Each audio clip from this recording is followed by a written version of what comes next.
The next conference will be held by LeBlanc Flanagan.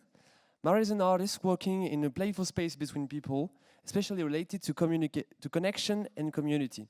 They create experimental games, installations, and cooperative experiences, with a strong taste for trash and its potential. They have co-founded several initiatives, including Weird Arts Initiatives, Drone Day, and Toronto Games Week, and co-organize Gaia. They have also worked with Wizard Designs, Amaze Berlin, and the Processing Foundation. Their conference is entitled Collaborative and Cooperative Play. Please applaud Marie LeBlanc Flanagan.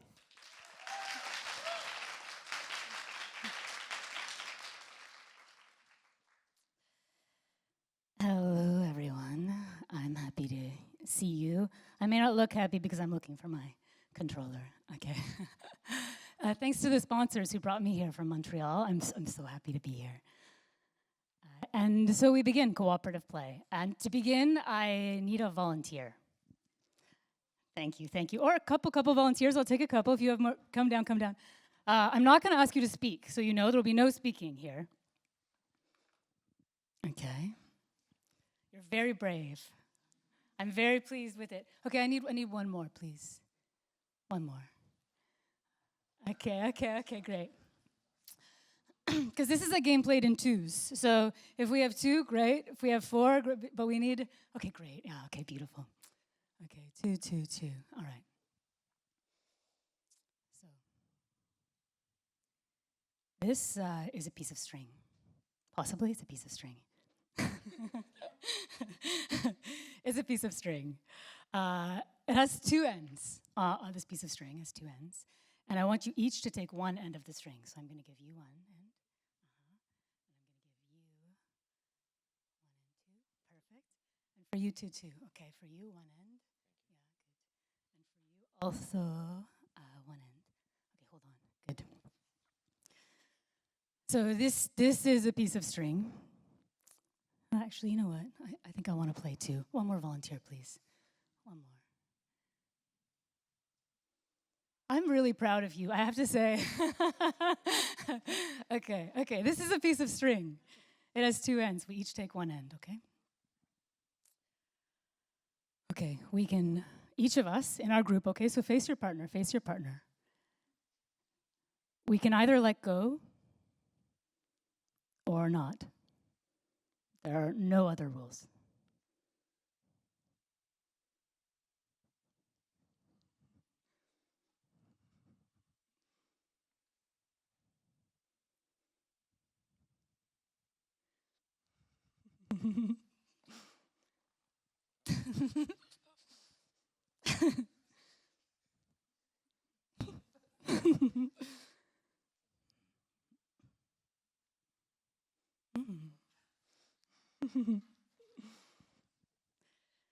Okay, please keep playing. Keep playing. Yeah, please keep playing, as you will.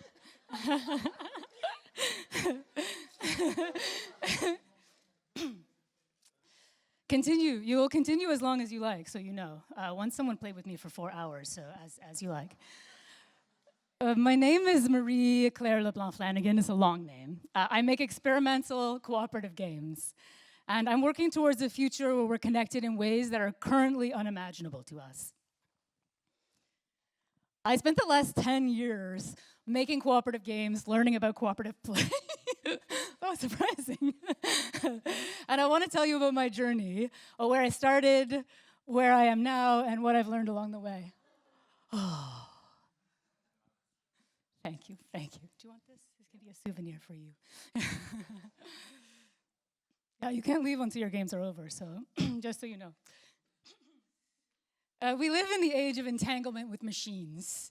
There are so many people writing polemics about AI and the end of the world. I don't think you need another one today. I will not give that to you right now. I want to tell you about something else, something that we have that machines don't. Anyone know what that is? We play. Very nice. Yeah, we have play and we have trust.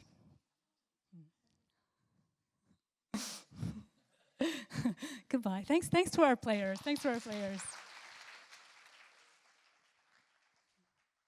I think they let go. I actually have no way of knowing. They could still be playing somewhere.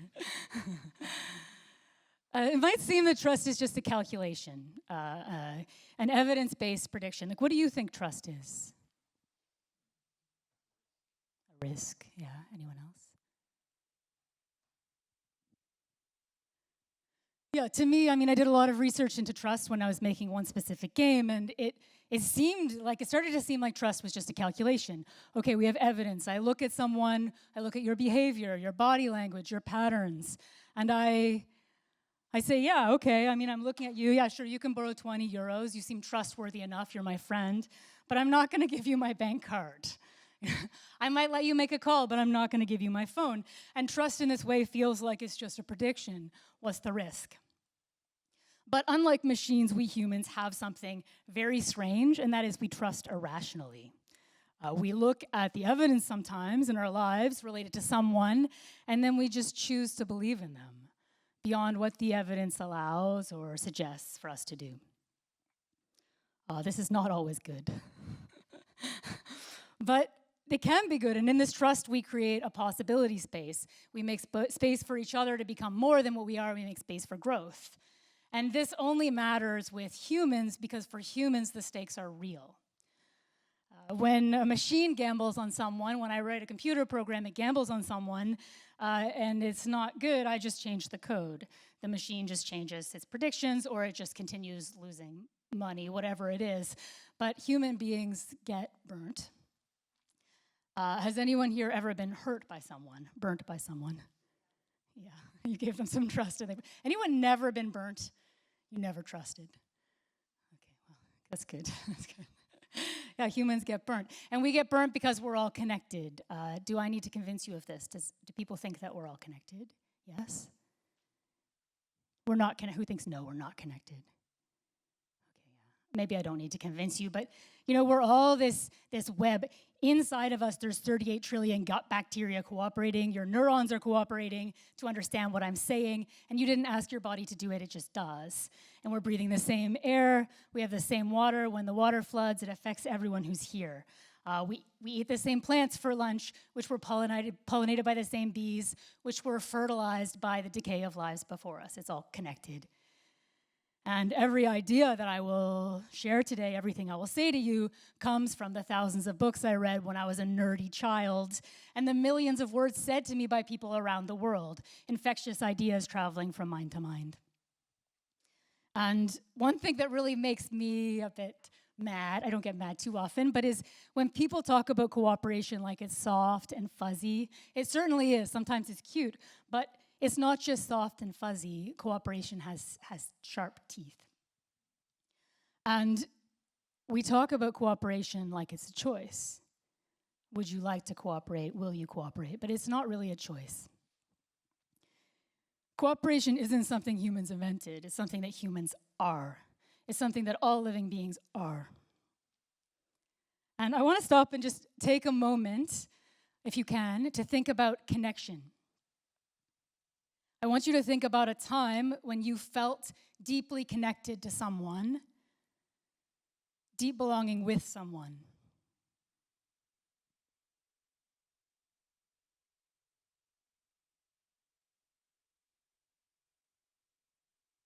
Okay, for those who found one, was it today? Anyone, if it was today, let me know. Oh, that's so nice. What about this week? So anyone this week, today or this week? Yeah, okay. And this month? Anyone this month? Yeah. This year? Anyone not at all? Oh, yeah, that's real. It can be an animal too or a tree, but that's real. And that's heavy. We need it to survive. And me and my work making games, that's what I'm interested in. I'm interested in connection. I'm curious about the spaces between people, physical, emotional, intellectual, and how we connect, and also how we fail to connect, how we sometimes miserably fail to connect and feel alone. And I'm interested in designing playful spaces for connection together. So Because many of you, most of you are students, I feel like it's very important to talk about where I came from. So I don't just kind of land in here with no context. I don't think that's helpful to anyone. So here's a little about me. When I was small, I lived in a tiny town, and my mentor was this man who lived in his van in my yard, a white van, the kind that they tell children to stay away from. He was a US military deserter. He had abandoned the military during the Cold War, and he was hiding in Canada in my yard in his van. And he taught me that we can make art out of anything. He would bring trash, he would bring pastels, he would bring instruments, he would bring sculptural materials, and we made sculptures of garbage. We mixed color wheels out of food coloring and food, and we scribbled nonsense and played with imagination. And sometimes we would just throw stuff in a huge pile of art supplies, and then we would go with 2 little L's and like look for the beautiful parts.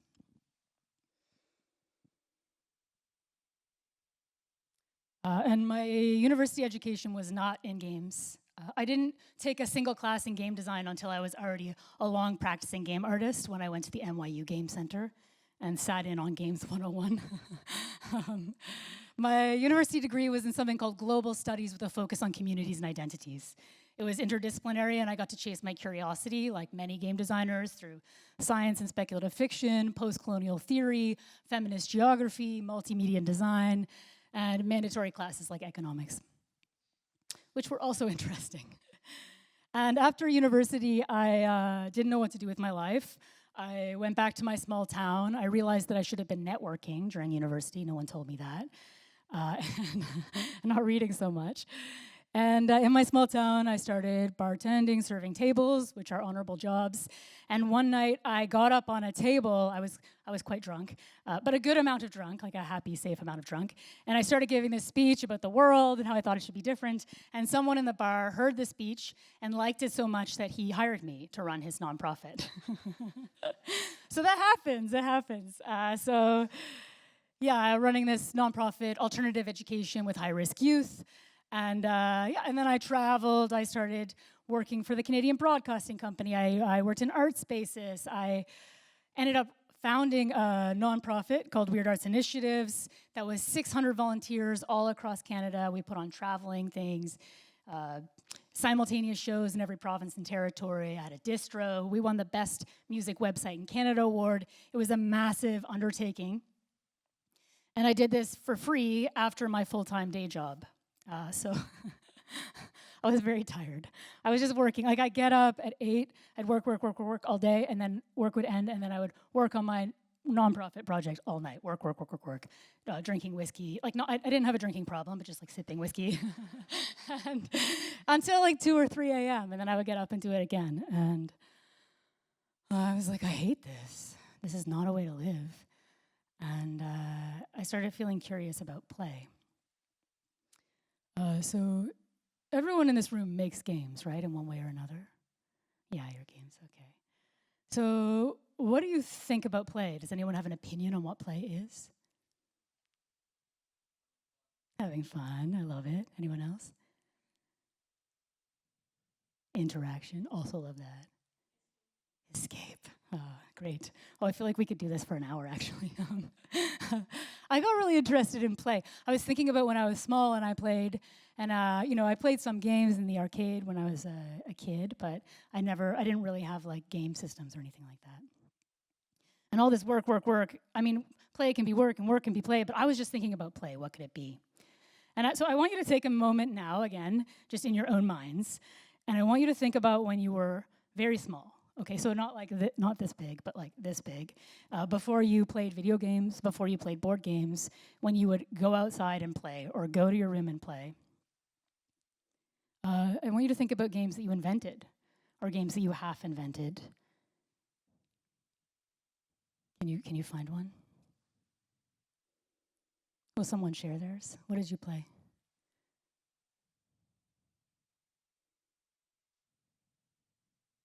Yeah. Nice. House in the house with props. Okay, great. Anyone else? You can just shout it out.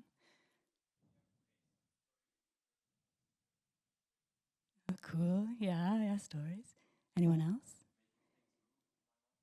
Making things move in your mind. Oh, cool. Were you imagining that you were psychic, or were you just moving them like for... Okay, that's beautiful. Moving shapes, faces happening. Anyone else?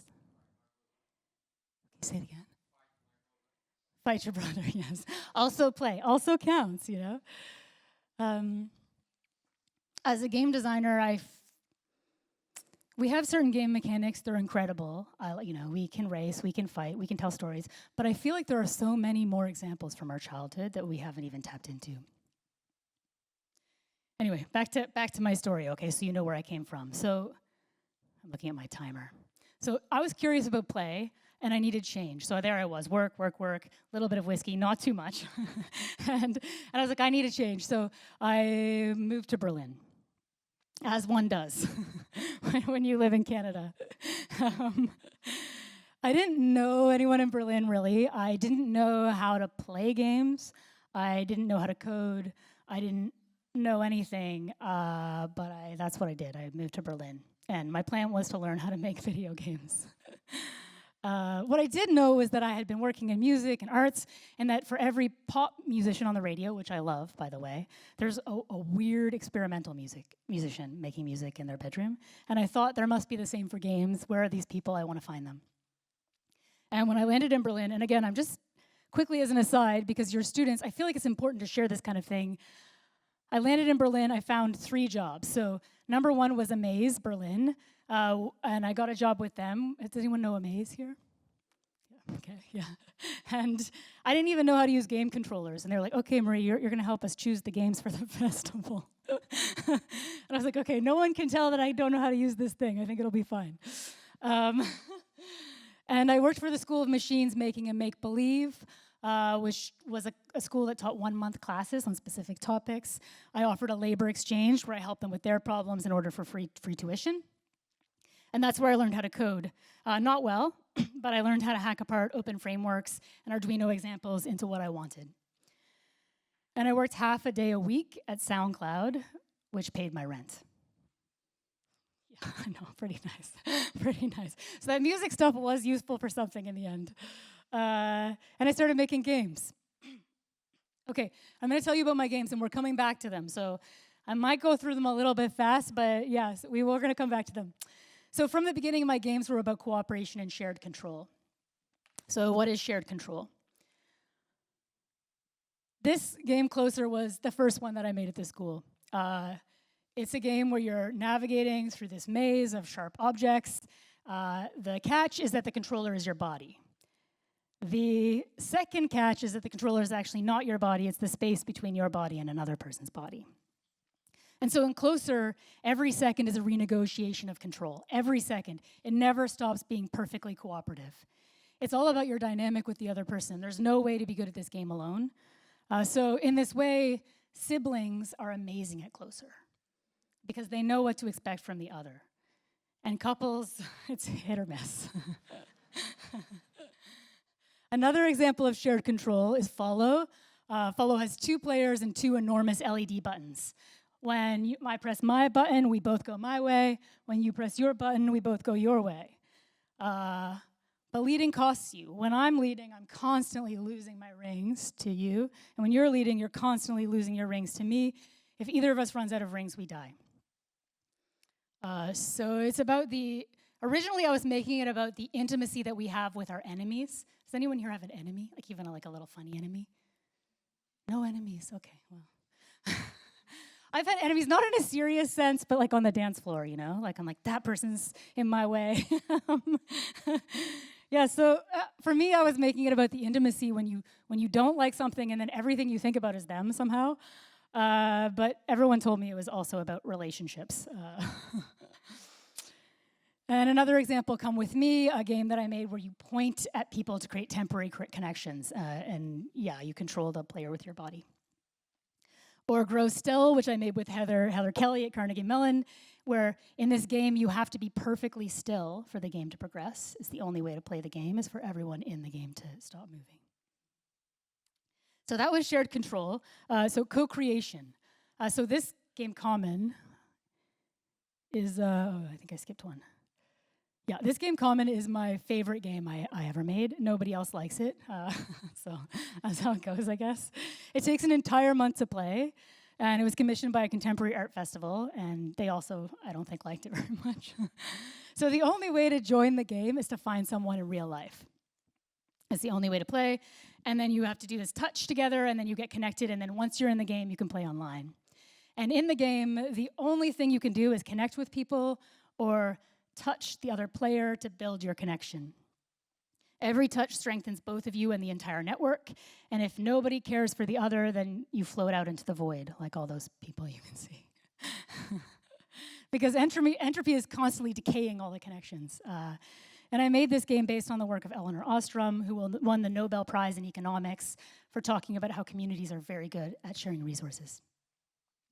I also made an escape room. I did one escape room once, and then I thought, these puzzles feel very arbitrary. I have real problems. Why can't people help me solve my real problems instead? So I made an escape room where we solve each other's real problems together, or at least we try. And I made this collaborative bathroom graffiti game where we decide what we want to flush away. Or the Dream Room, which I made with Bree Code and Lindsay Raymakers, which is based on an experience I had in Kharkiv, Ukraine, 4 years there now. Based on like this idea of ritual space for people to be present and connect outside a party. Or Soft Sanctuary, a place where you leave tiny pieces of yourself for others to find and explore. Maybe one more example, so Strange Play. So this game, I want to go back. This game I made at the NYU Game Center. And you're solving a simple maze. But the joystick is not a joystick, it's a green hand. And the way that you steer the joystick through the maze is to make these different gestures with the hand. And when you finally win the game, something strange happens. The hand pulls your hand inside the machine and gives you a note. And the note says, "You're the new arcade friend. Please come to the back of the machine."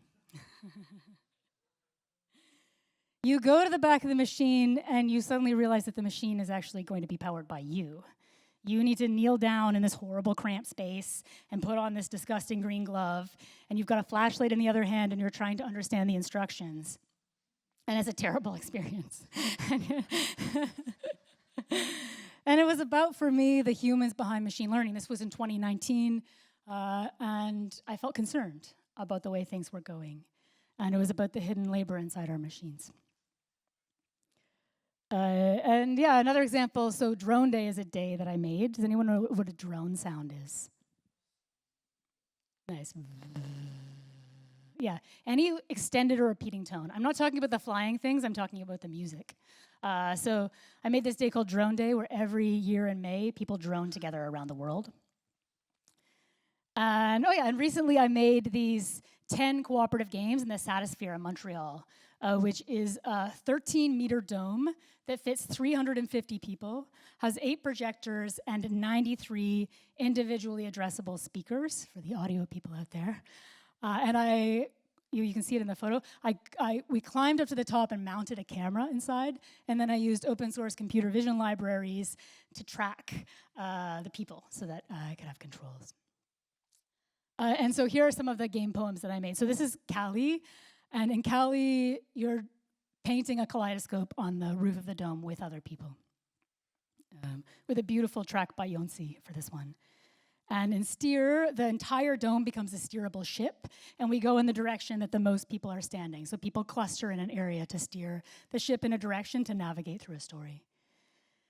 And in Share, a mechanic that you'll recognize, everyone's position, collective position, controls a single playable thing, this crystal. It's always in the average of where we stand. And in Flock, where we're herding these creatures through a portal at the top of the dome to transform them. Or Stick Together, which is very stressful, where there's this sphere moving wildly around the dome, and we're trying to stay inside it together. And we only get points if at least half of us are inside the circle, and it was too hard.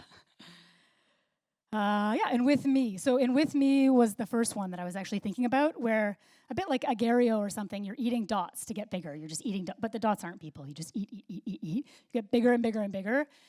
And people want to get big. It's just fun to get big. But if you collide with another player, the dots all explode and go back to regenerating the world. So I thought it would be funny to have some people trying to get big and others chasing them around and smashing them up.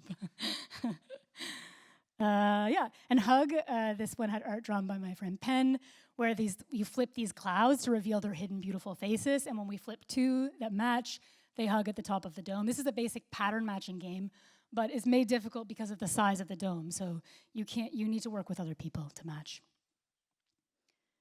Ooh, I'm getting tired of talking about my games. It's okay, we're almost in Constellation, there's shapes on the top of the dome, like constellations, and players need to coordinate to fill all the dots to move on to the next level. It's a bit like Twister meets Battleship. Okay, so those are the games. I want to say that sometimes I like sharing knowledge in cooperative ways too. I have 10 copies of this here if anyone wants one. It's in English, but there's going to be a French version going out with the magazine, the art magazine Immersion. So if anyone subscribed to that, you'll get a copy. Yeah, I made this comic about real game studios that are reimagining how we work together through cooperative play and unions and worker co-ops. Or this event I co-founded called Toronto Games Week, where we turn Toronto into a playable city for a week every year in June. Or this event I co-run that is for games intermediaries. So it's game curators, game critics, festival organizers from around the world come together for symposiums. Okay, that's enough of my examples. But I want to do a quick aside outside of games, because as game designers, we should always look a little bit. And I just want to show you a few examples of cooperative play. So has anyone played this game? It's called Checkboxes. Wow, okay, I'm very surprised that you have, but yeah. Is this an old website? All you do is check or uncheck a box. Anyone can do it. You can go online right now and play it. I will say it's mostly genitalia because it's the internet. Or Blather, where every word is a hyperlink to every other time it's been used. Or Our Place. Did anyone play this? Are you too young, maybe? Oh, it's okay, some of you played, okay. Yeah, where anyone can change one pixel, and you get to change a pixel every once in a while, and then people drew flags and murals and fought wars over things. Which actually I was surprised to find there was something before it called Poetic Generator, built in the 80s with a similar concept. Which we can also look at that in terms of Exquisite Corpse by the Surrealists. Any of the visual artists out there do this, where you draw and fold and draw and fold? Yeah, a couple, you could. Or Consequences, which is an old folk game with words. Or for the audio people, has anyone played this? Blink? Okay, hey, nice. It's really hard to make cooperative audio games and make it sound good, but somehow they found a way. Or Rest Energy, has anyone heard of this one? Okay, yeah. A little bit of the not so soft and fuzzy part of cooperation, where they held this bow and arrow between them, Marina Abramovic and Yule. Or team building exercises like Team Pen, where people try and write on the paper together. Though I have seen cheating where one person just picks up the whole table and starts moving it. There's always a way, you know? The classics, the three-legged race. Has anyone played this? Yeah, this is a classic example. So yeah, that's enough. That's really, truly enough examples. We're doing good for time because, yeah, I just want to talk a little bit about what I learned, you know? So we've seen where I came from. So what is cooperation? I've been asking people this for years, and they have different answers, and I'm not really so interested in what the dictionary says. I'm mostly interested in what people feel. And cooperation is, in a sense, for most people, it's people working towards the same goal.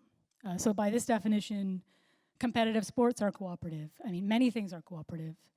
And cooperation is generally considered to be magical and transformative. And I agree, but sometimes it is not, because the spaces between us are not equal. They're not flat.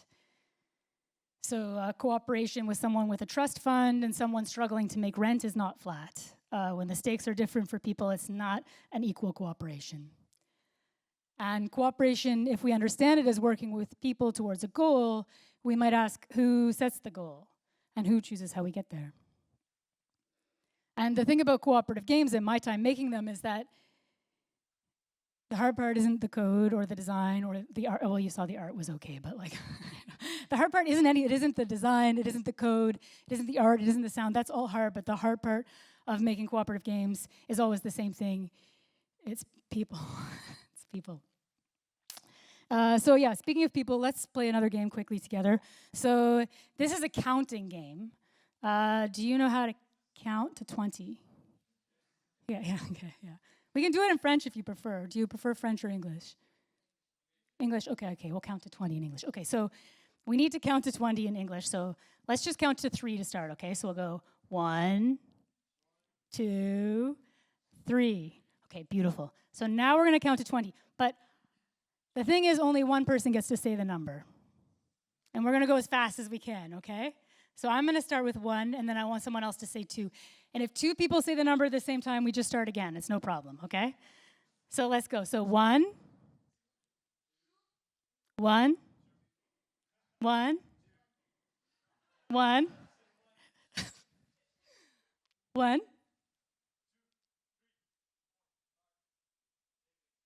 1, 1,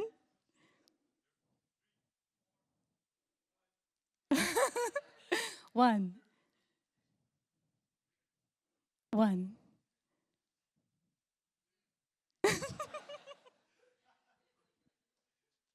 Okay, what if we can count to 5? I think we can count, okay.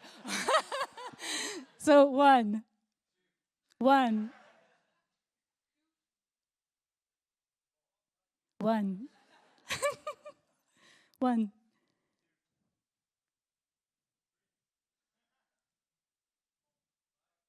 So close. We've got this, okay? 1.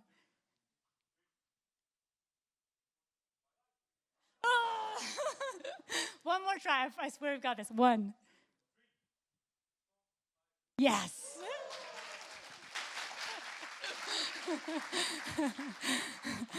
I'm so proud of us.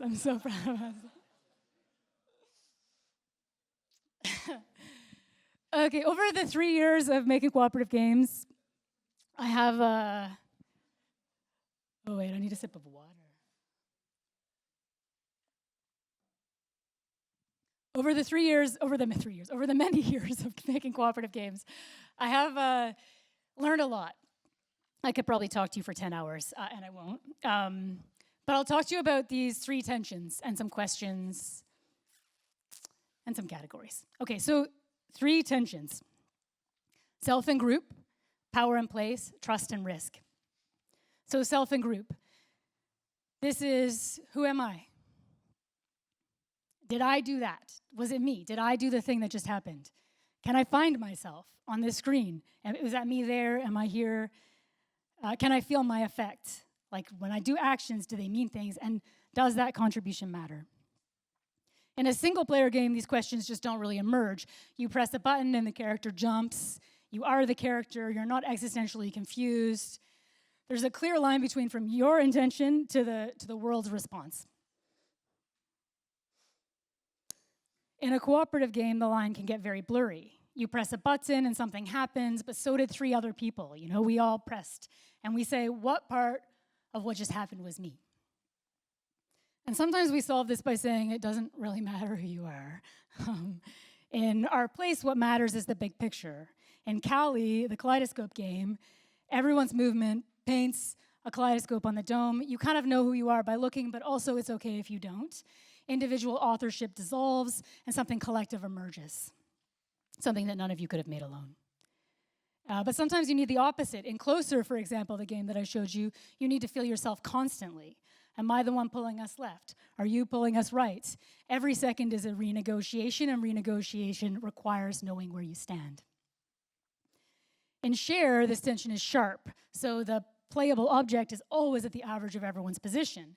When there are 4 players, you can feel your influence. When there are 40, it doesn't really matter what you do. And power consolidates in the majority, and as some of you know from your lived experiences, the minority is left never being heard. So yeah, scale matters. When we're working groups of 2, like a string game, it's easier to have direct reciprocity. Groups of 3 to 10, you can have kind of more role-based interactions. 10 to 150, it's going to be like common, network, spatial, and the largest alliances, indirect reciprocity and emergence. So the scale really matters when you're thinking about cooperative play.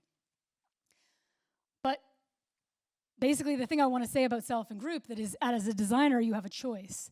Is this a game where the self matters? Let's think of it as a spectrum, really matters, or is it a space where the self dissolves, or is it somewhere along the way? Both of these are valid, but if you're ambiguous about it, everyone will be lost. Okay, so power and place, number 2. Just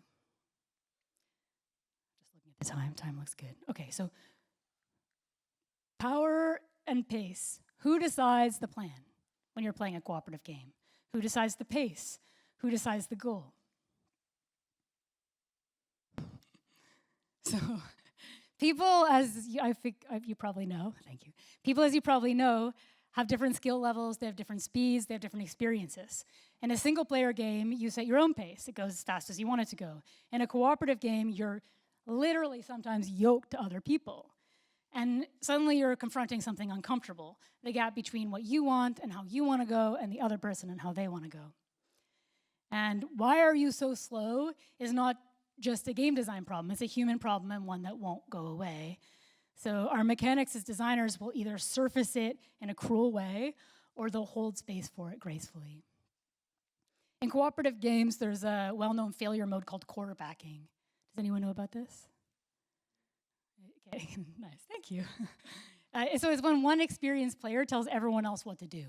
It's extremely efficient, but it's also miserable. One person is playing and everyone else is obeying. So you can compare this to games where players have asymmetrical roles and information. It's much more difficult to boss someone around. In Arcade Friend, you can't really, because you can't communicate or don't have the same information. And under the pace question, there's a deeper question. Who sets the goals? Who decides where we're going? I mentioned before Elinor Ostrom, but she won the Nobel Prize for showing that communities can successfully co-steward resources, but only if they help make the rules themselves. If the players have no say in the rules or the way that they cooperate, you haven't really designed cooperation, you've designed compliance. And so for me as a designer, my job is to build structures where difference is productive rather than punishing, where sometimes I give fast players something to do over to the side, some kind of fun extra task, rather than just dragging the slow players along, and where leadership has a cost, like in Follow, so power circulates instead of accumulating. Okay, the last of the 3, so trust and risk. So trust and risk is the tension that makes cooperation mean something. And the questions are, what happens when it goes wrong? What am I willing to lose? Can I be vulnerable here? Without risk, cooperation is just coordination. Gesundheit. And trust only matters because you can get burned. In common, this is the question over a month of play. Will you keep showing up? And I want to tell you, lots of people did not keep showing up. At some point in the game, it was me. I was making this game to talk about how communities can care for each other, and there was a point in the game where it was just me holding it together and having an emotional breakdown. But yeah, will they keep showing up? Not because they're forced to, but because they choose to. You might invest care into something and everyone else might just stop. And in my escape room, the risk is emotional. You write your real problems on paper and you work on them with strangers. You're trusting that the people in the room will hold what you share with care.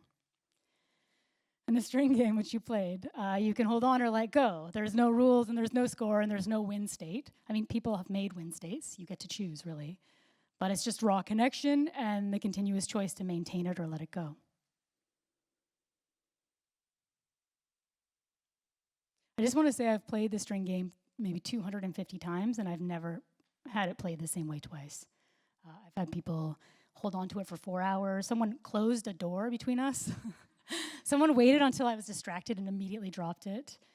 Someone started pulling around themselves until we were just millimeters from each other. You know, yeah. What I want to say about trust is the mistake designers make with trust is just trying to engineer it away. They try and make cooperation safe by removing the possibility of betrayal, of failure, of loss, or they lean on it too heavily and just make it a game where people have social permission to betray, which is fun, but is something different. And cooperation without risk is meaningless. If defection, let's go back. If defection is impossible, cooperation is just a mechanic. It's only when you could let go and don't that it means something. So as a designer, I feel like my goal isn't to eliminate risk, it's to make risk feel worth something. Oh, I see, we're going backwards. That's fun. Okay, so I'm not going to talk about all this because we're not doing a PhD together today, okay? So we can talk anytime. You can call me up and we can talk. But here are a few of the questions, of the many, probably hundreds of questions I kind of ask myself when I'm thinking about cooperative play. The shape of the work, the logic of the relationship, and the texture of the experience. And I want to say cooperation isn't just one thing. So it's many interconnected things. We're not going to talk about all this. This is not even all of the ones that I've been looking at, but this is a way to look at the types of cooperation. We'll just look at one so you can understand what I'm saying. So the first one, let's say role-based cooperation. So if you think of a kitchen, a professional kitchen with like the cook, a line cook or a bunch of line cooks, dishwashers, people bussing things, prep cooks, everyone's working together and the cooperation thrives on difference. You all need each other precisely because you all have different roles. So like a game example would be keep talking and no one explodes. You have different roles, so you work together. Yeah, we can talk, call me anytime, we can talk about these. Most real life situations are blends of these types of cooperation. Okay, I am tired of hearing my own voice, so I'm gonna wrap it up with 3 statements. So number one, that I've learned the hard way, and you know as game designers, because this is true of game always, like games come alive through players, and you can design for them, but you can't control it. And it's even more so with collaborative worlds. You can design them, you can moderate them, you can play test and tweak them, but you can't really control players. The players will do what they want. It's challenging, it's also the point. Number 2, the opposite of cooperation is not competition. People always frame it in this way again, like soft and fuzzy cooperation or sharp and cool competition, and that's not the way. The opposite of cooperation is indifference. It's choosing not to try at all. It's choosing not to be involved at all. It's choosing not to even acknowledge or interact with the space between us. Number 3, shared experiences are a political act. I believe that every cooperative game that we make is political, is deeply political, because it's about the spaces between us, about togetherness. Even if we make a game where we're just farting on each other's heads, to me that is a political game, a deeply political game, because it's about the space between us and how we engage. So remember the string from the beginning, okay? It has 2 ends. You can either let go or not. There are no other rules. So the 3 tensions of this game, it contains 3 tensions. 1, self and group. There are only 2 of us, so we can feel ourselves completely. Number 2, power and pace. Either can pull and either can let go. We have shared control of this completely. Number 3, trust and risk. You can let go at any time, and so can they. So I design games, as I said in the beginning, for a future where we're connected in ways that we cannot currently imagine. A whole new future. And it's not because I'm optimistic. It's not because I think games are going to save us. I don't know if we can be saved. Maybe we can. But because I believe that the spaces in between us as humans, between us as living beings, between us and our environment, the spaces between us are where everything important happens. And that's the end. I hope I've convinced you. I think that will lead you to my contact information. I didn't totally test it. And thanks to the sponsors who helped bring me here from Montreal. Yeah.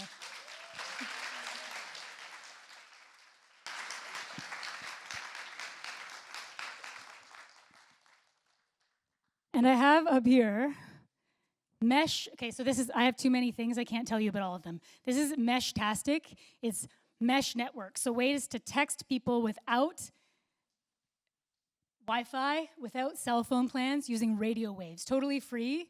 Fun for politics, fun for hikers. Free zines. So if you want one, you can have it. Fresh, it doesn't even exist yet. The people who paid me to make this probably don't even know it's here, so hi. And I have 10 copies of the comic in English. If you don't like the game changed the rules. It's an educational comic, so get your expectations, but you'll really see Montreal and the places where I like to snack in there. And I have stickers. So I have Toronto Games Week stickers and I have Dream Room stickers. And yeah, you can have as many as you want of them. And they'll be down here, and I'll also put them at the table outside, I think, if people are shy. Yeah, so I'm done.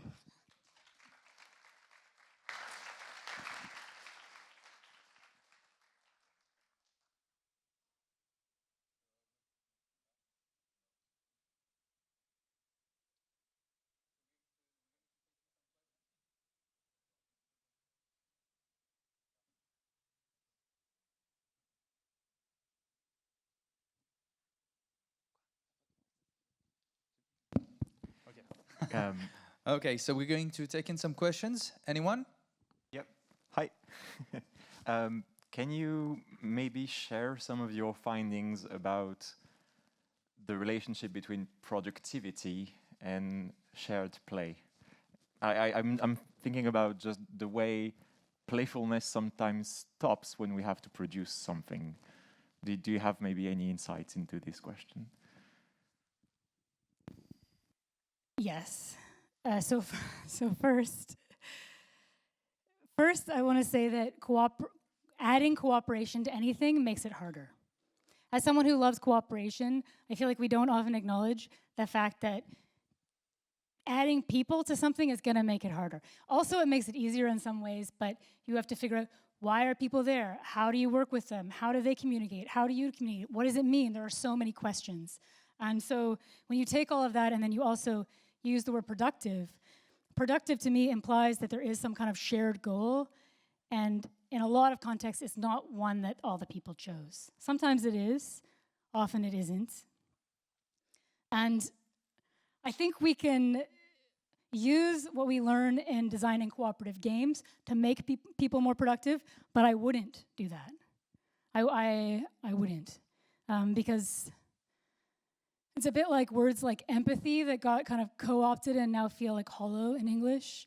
I worry that if we gamify cooperation and push it towards productivity, it will suck the juice and joy and life out of it. So I feel like, I'm sorry that my answer is not, is that okay for you? Yeah. Hi, thank you very much. That was really interesting and playful. So I have a question about how do you convince people to play when they forgot how to play? How do you here we're all playing games, we're all making games, and people who go to venues where you can play games are an audience. So how do you connect with people who do not know how to play? That's an excellent question. I mean, you saw almost all of my tricks here today. You saw a first-hand demonstration of it. When I showed the game Common, the one that was over a month, part of the game, because you had to meet with an active player to play, was me being in a different location every day for a month and playing with random people from the city. And it was horrible. People came up to me and said things like, "Is this art? I don't like art. Are my tax dollars paying for this?" People thought I was selling them religion. It was very difficult to get people in, and I learned a lot in that time. I learned that people like to do what they can see, so having an example of people doing it really helps. So for example, when we were counting to 20, I had everyone count with me to 3 first because you all heard each other's voices. You heard that it was happening, and I would do the same with non-game people. People like to see that something is happening, and they like the easiest possible in. The in should be very low friction, and people should be able to tell that they can go this deep in and they can stop, and I won't pull them in deeper. They can go in this deep in and they can stop, and I won't pull them in deeper. So yeah, those tricks are having people see what's going to happen, giving them agency and control, and showing them that agency and control, and not lying about it. It's not like a surprise. And getting a little bit of a buy-in early on, I'd say. But it is very hard when someone is closed. Oh, another trick, when we talked about early childhood play. When we think about early childhood play, we go to early childhood play. So maybe some of you didn't think about it, some of you did, but when you think about it, you go there and it totally transforms people. I've asked people that question in the rainforest in Brazil. I've asked them in Johannesburg, South Africa. I've asked them in Ukraine. I've asked them in Taipei. And everybody has different stories, but everyone goes there. And we all kind of like soften and open. I don't know how that magic works, but maybe a neuroscientist would. Hi, thank you very much for the presentation. Very interesting, and the different tensions you outlined was, I think, super smart. So thank you. I had a question because your presentation reminded me of another one made by Genova Chen back in the day, the founder of that game company who made Journey, and he said about how he was desperately looking for that kind of, positive interaction between players, and he said that for Journey he wanted only to hold the hand of someone, that the most, contact, purely nice thing.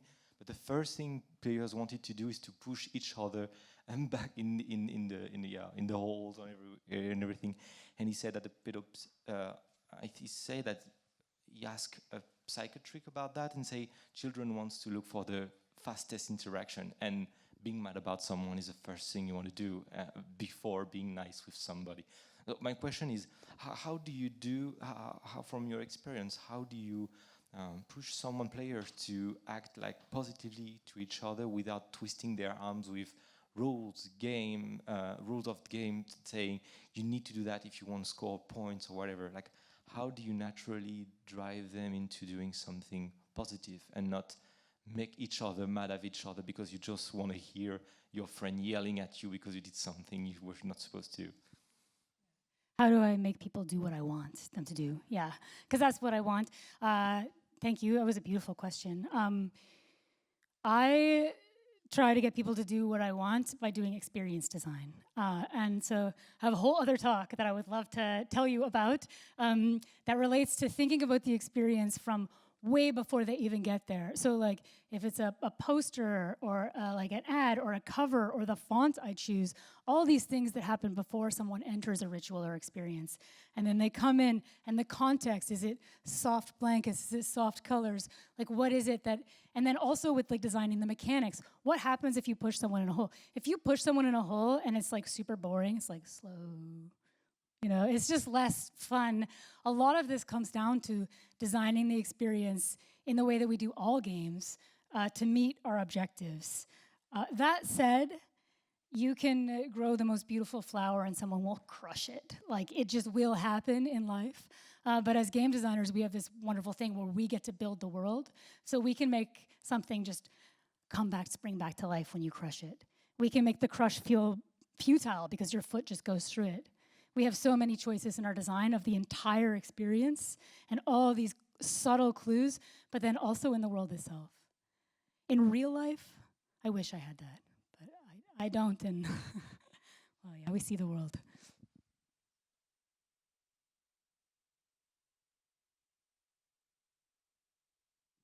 You can also ask me questions later. I just want to say, I came all the way from Montreal, and I'm really happy to answer your questions. So you can say, how much money do you make, Marie? What's your life like? Are you lonely? You can ask me anything, like now or later, and I will tell you almost anything. Yeah. We are short in time, so this will be the last question. Thank you. I have a non-related question far away from your presentation, and short question.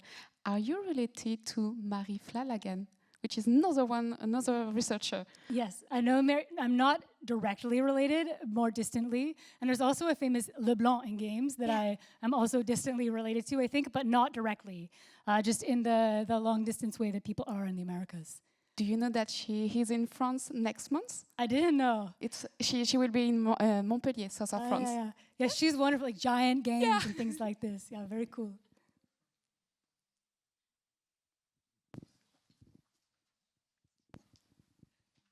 Okay, so don't forget the stickers because I brought them for you. And the zines, if you want to learn about Meshtastic, they're free and they will be here. You don't even have to talk to me. You can if you want, but I'll stand over here. So thank you.